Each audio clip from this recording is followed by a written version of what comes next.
Una volta stavo ospitando a Palermo un comico italiano che si sarebbe esibito a Palermo, di cui non faremo il nome. Non dire altro. Questo comico italiano a un certo punto deve fare la doccina e va a fare la doccina nel mio bilocale di Palermo. Se non che, mentre lui era a fare la doccina, io mi ricordo che quella sera devo esibirmi e il mio corpo decide, opla, facciamo quello che dobbiamo fare. Solo che c'era una persona nella mia doccia, nel mio bagnetto, ok? La migliore opzione che mi si è trovata davanti è stato cacare in un cestino dell'immondizia, ma una roba abominevole, c'era tipo un fluido non newtoniano, ok?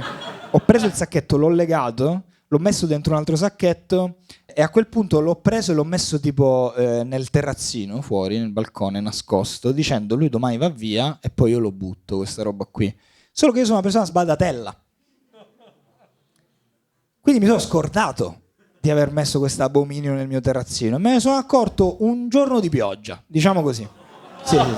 E quel giorno di pioggia che è successo? Cioè hai visto tipo blob? La pioggia diciamo che ha permeato all'interno dei sacchetti che erano quelli biodegradabili.